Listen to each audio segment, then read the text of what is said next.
Step 1. Purchasing and preparing supplies. Deer hide. Wawashkeshi wayan.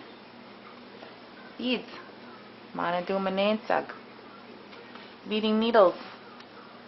Nabaduaganan. Beading thread. Asabizain. Glovers. Javanoaganan. Sinu. Ojitad. Lighter. Ishkodekan or matches. A beading mat is nice, or a plate will also work. Picking deer hide. Wawashkeshi wayan. Wawashkeshi wayan can be either commercially tanned or brain tanned. Commercially tanned hides are cheaper. Many people like to use brain tanned hides for the tops, but I use either. Before I purchase a Wawashkeshi wayan, I check if the hide will work by poking it through with a beading needle, nabaduagan. If you can poke through the Wawashkeshi wayan with a nabaduagan easily, then it will work. Do not use Wawashkeshi wayan that you cannot easily poke through.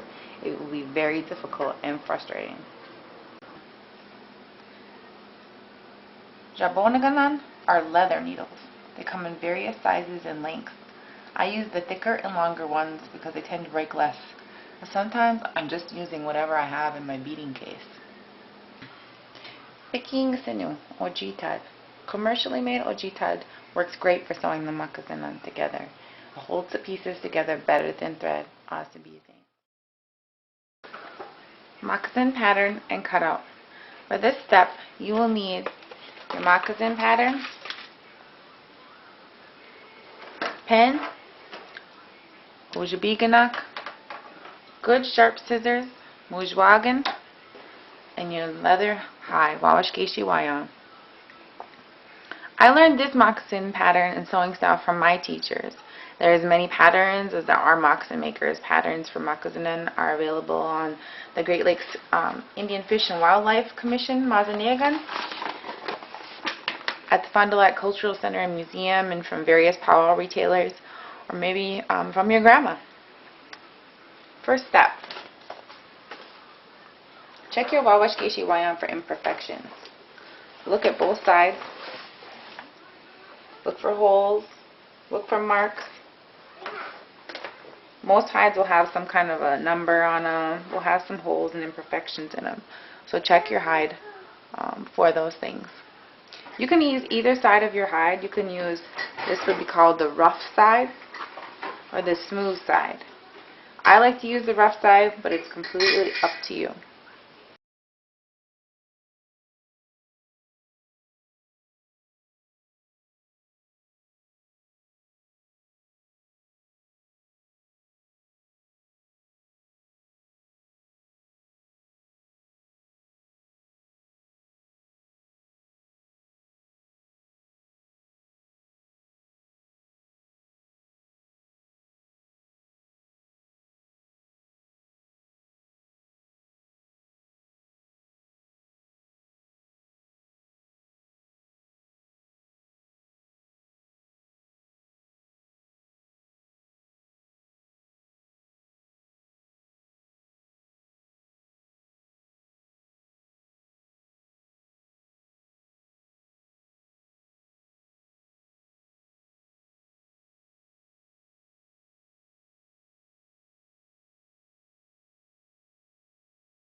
Lacing, Moccasin nayabin. I've seen it cut either two ways. One is to cut it along the hide like this.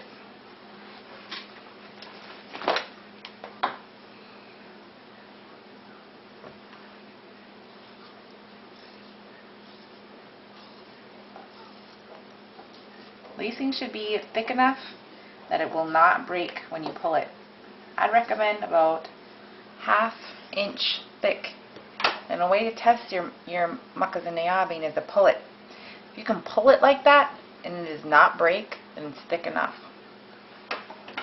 Another way to cut moccasin neabin is along a circle. A lot of times when you're beading, you'll end up with a large amount of scrap. So you just cut in a circle like so. Same thing, just take your time and try to keep it about third to a half inch. You just go around.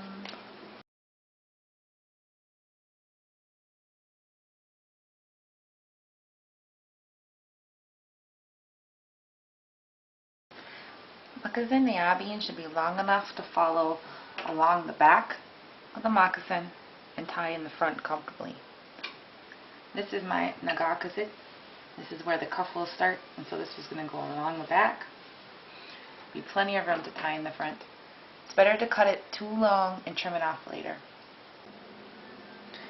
The welt needs to be the length of the penguin from one corner to the other corner. I like to cut it a little long. Better to have it too long and be able to trim it off later than have it be too short. Beadwork, Moccasin, pattern and cutout. For this step, you will need pen and pencil, Ojibwe, scissors, Ojibwe, paper or cardstock, and your moccasin tongue on applique. Traditional Ojibwe Moccasin often incorporates florals. So what I do is actually play around drawing, erasing until I find a design I like. I'll cut it out and I'll trace it right onto a piece of paper. For moccasins, I cut out the shape of a piece of paper that fits the moccasin. This way I can trace right on through the paper onto the leather. So I'm actually going through the paper onto the leather. Go all the way around the design.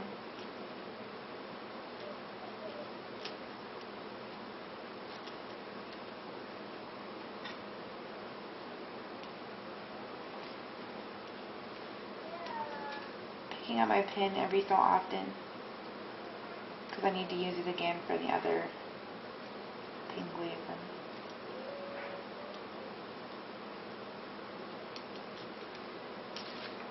And this is what you end up with. So then I'll go back in, fill that in. This is another step that probably there's a lot of different ways to do it. And this is the way that I've gotten used to doing it and have learned how to do it this way. I fill in all the spaces in the design.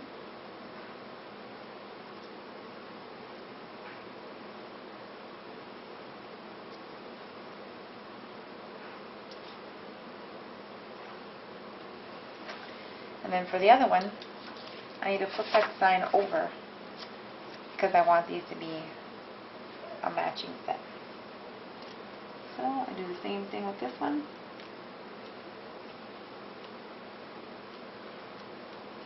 Follow the line.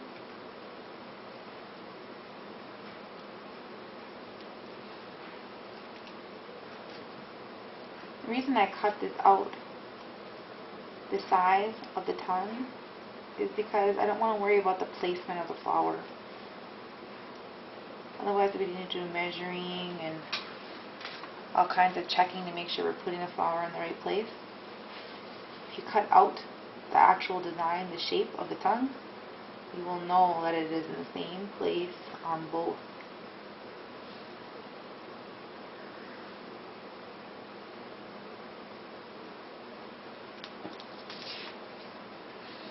And if you make a mistake, which I often do, you can always go back and trace the line again.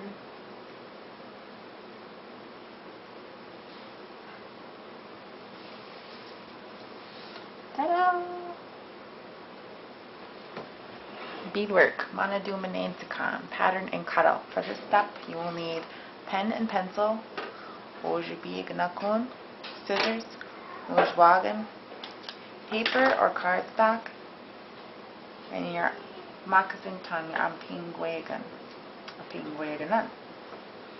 Traditional Ojibwe manantikan often incorporates florals. So what I do is actually play around, drawing, erasing until I find a design I like. I'll cut it out and I'll trace it right onto a piece of paper. For moccasins, I cut out the shape of a piece of paper that fits the moccasin. This way I can trace right on through the paper onto the leather. So I'm actually going through the paper onto the leather.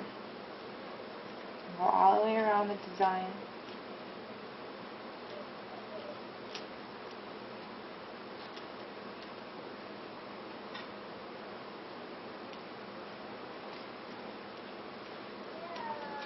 Picking up my pen every so often because I need to use it again for the other penguin.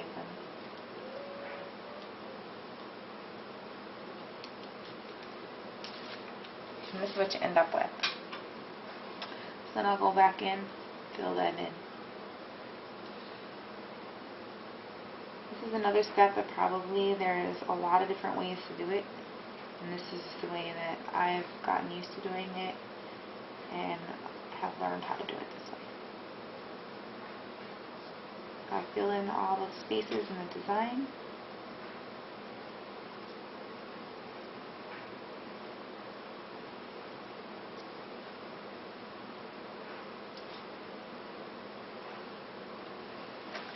And then for the other one, I need to flip that design over because I want these to be a matching set. So I do the same thing with this one.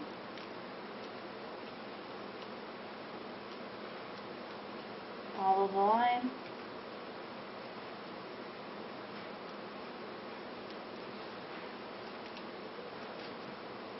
The reason I cut this out, the size of the tongue, is because I don't want to worry about the placement of the flower. Otherwise we need to do measuring and all kinds of checking to make sure we're putting the flower in the right place. If you cut out the actual design, the shape of the tongue, you will know that it is in the same place on both.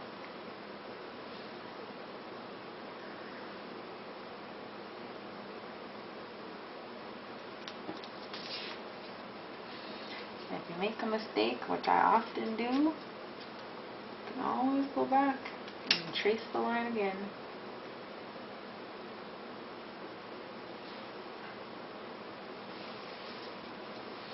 Ta-da!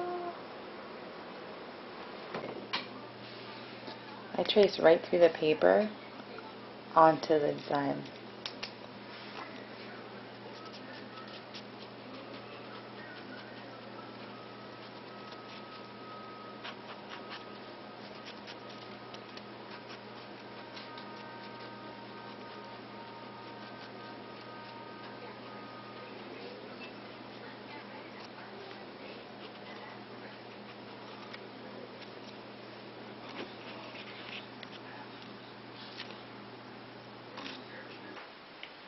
Basic applique beading manantikan. For this step, you will need your nabaduagan, asabizines, and manantikan, and a plate or mat to set your manantikan on. I like a mat because you can poke the needle into it, like so. First step, thread your nabaduagan.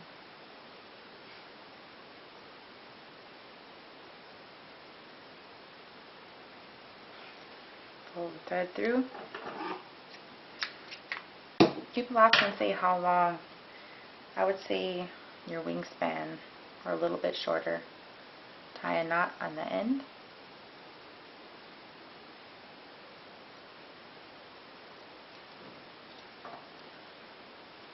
Trim off the extra.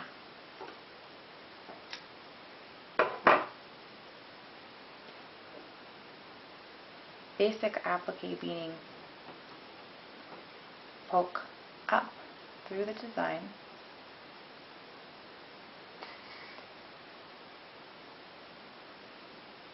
can do applique beading with various numbers of manadu manansag, but I usually do a 4 and 2. So you string 4 manadu manansag,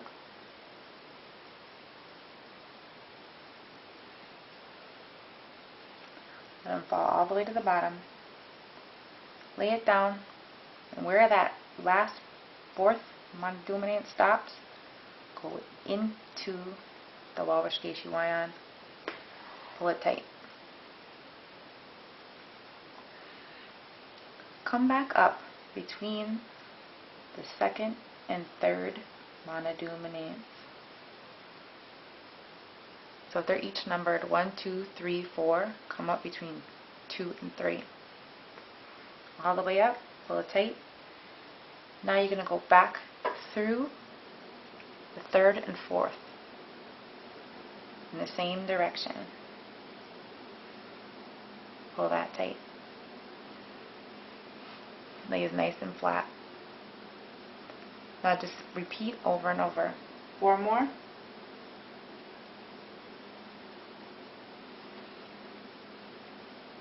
Lay that flat where that bead stops into the wawashkeshi wayan. Pull it tight. Up between 3rd and 4th.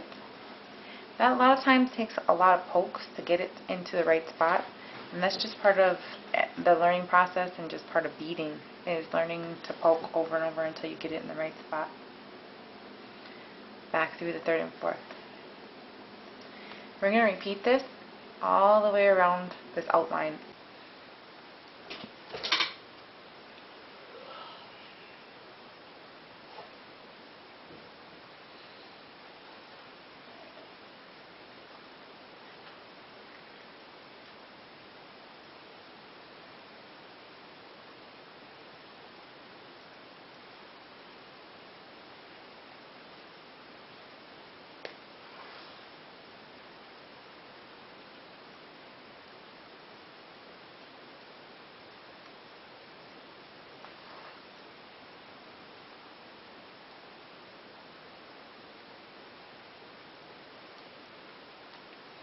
This basic applique design is the one you see most beadwork done with.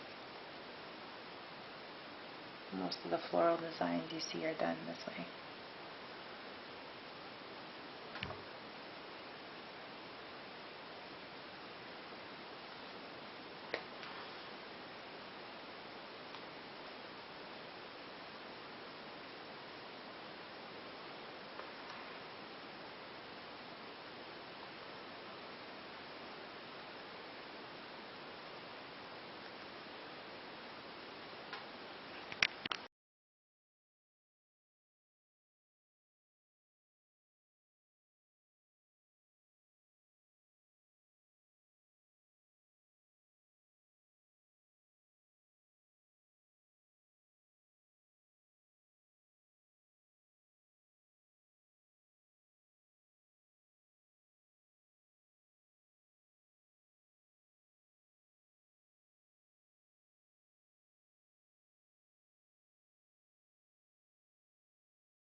A lot of times when I'm doing manatumanentukan that has a long, thin piece, such as a vine, I'll bead the entire vine, but then I'll go back through it with an extra thread.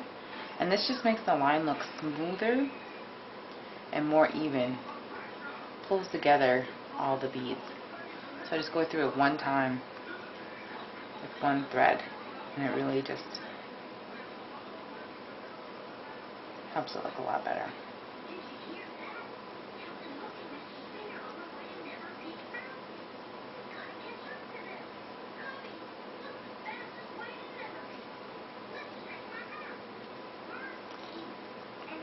You can also do this with the edging of all your beadwork, and it'll make it look a lot more cohesive. Look a lot, the lines will look smoother.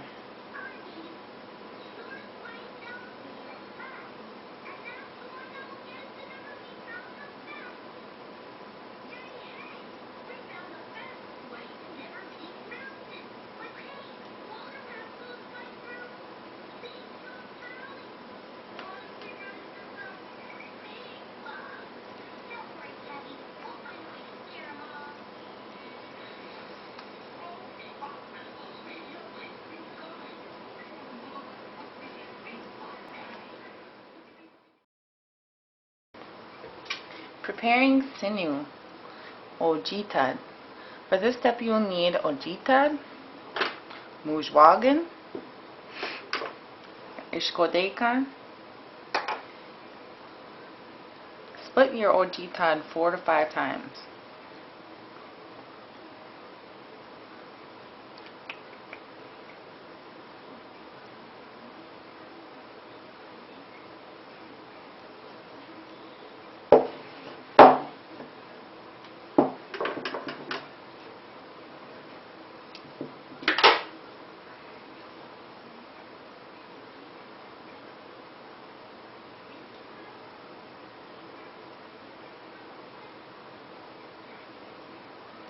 When you split this, you'll see there's a natural place for it to split, where it doesn't fray. So you split it once,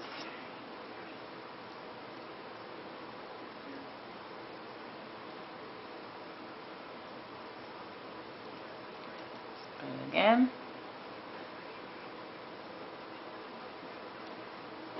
grab your other piece.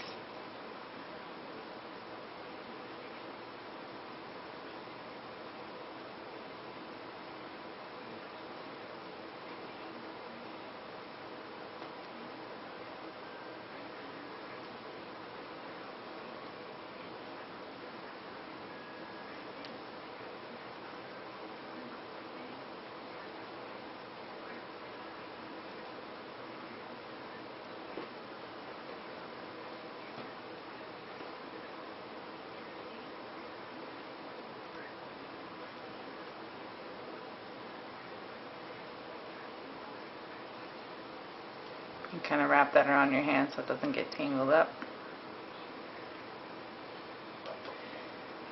With the ojitad, you want to burn the end. It works better than doing a knot, because a knot eventually won't unravel. Why use ojitad instead of the beading thread for sewing up your moccasin? It's because an elder in our community told me to. And also because it makes sewing quite a bit easier. It holds better than the beading thread. So I highly recommend that you do it this way. Pucker sewing. Ojibwe kigewadan. This step you will need your applique gun, nagakazit, your whelp strip, piece of wawashkeshi wire for pushing against on the table. I like to use a hair clip for holding pieces together. Your glover, jabonagan, sinew, ojitad, your mujwagan, and your ishkodekan.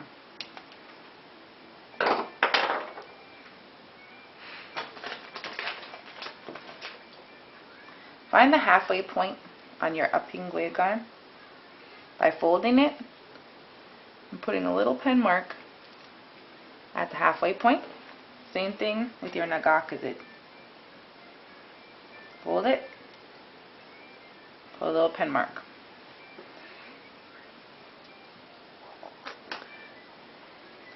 Put your applique gun, your nagakasit, and your web strip inside out, or what you could say good sides together. So what I want to see when I'm done is this.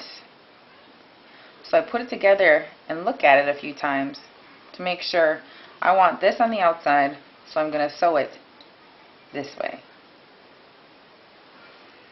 Line up the halfway points.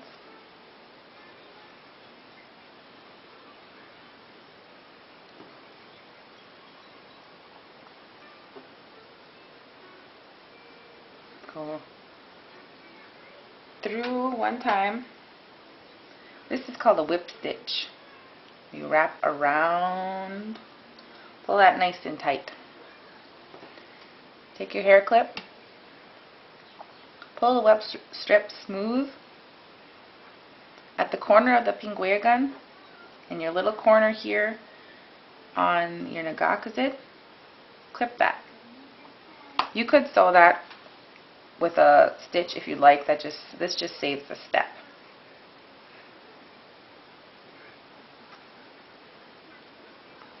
All this part right here is your puckers.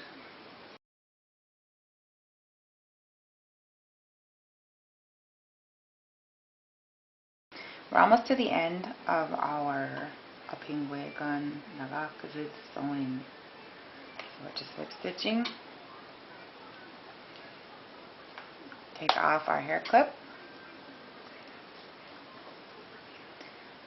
If you're using a piece of bias or fabric for the welt strip, you're going to need to kind of pull that in like this.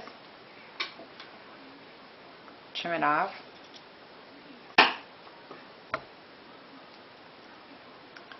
And then whip stitch up to that corner.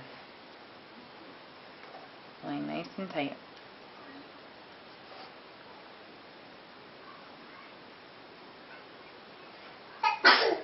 Tuck that bias into the seam all the way.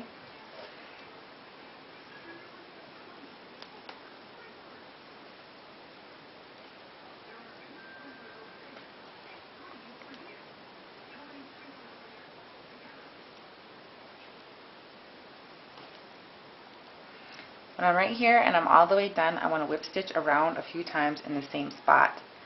A lot of the pressure of pulling the moccasins on and off and wearing them is right on this spot. So let's go around a few times.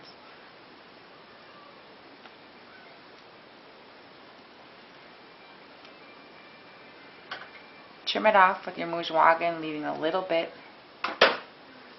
of the OG tab. Then burn it off.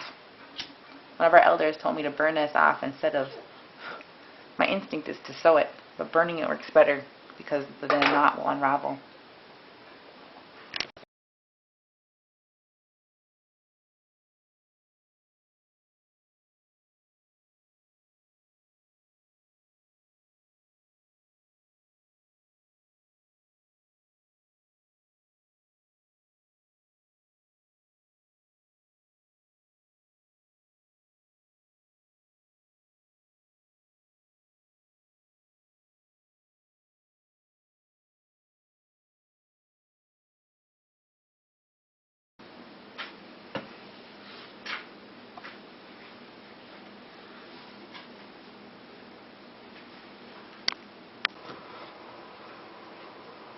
At the bottom of your 2/3 of the way down, I like to go around a couple times with your whip stitch, at least twice, so it holds that seam.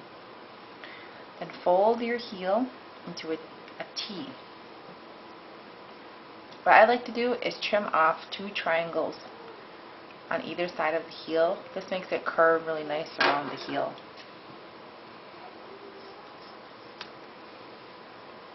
That.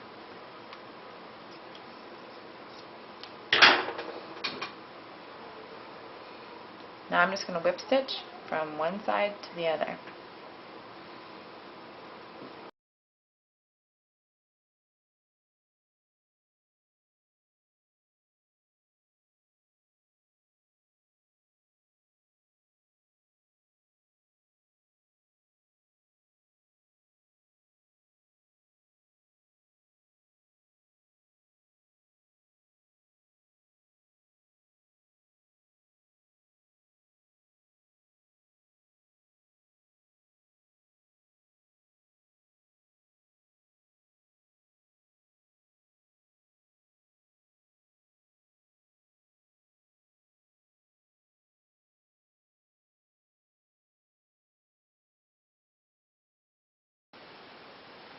When you get close to the corner of your applique gun, you want to trim off this cuff to match up. So I pull up the Moccasin neabien. Careful that you don't cut your Moccasin neabien. And trim that off.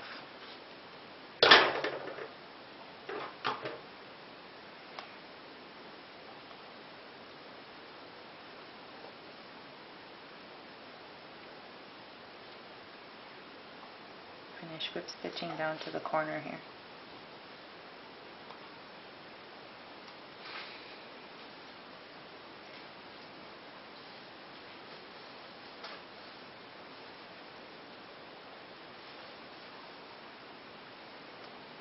Whip stitch around a few times. Trim off the little D-pad. Burn that down.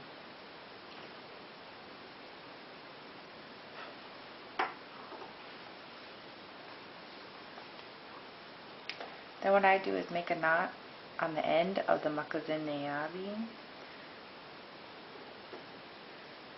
Tie a bow in the front. I like to cut the Moccasin neabien a little too long so I could trim it off later. Take a look at like what's going to be a good, comfortable knot for that person. And trim that off. And now's the best part, where I get to bring these moccasins over to the elder whose feet they belong to.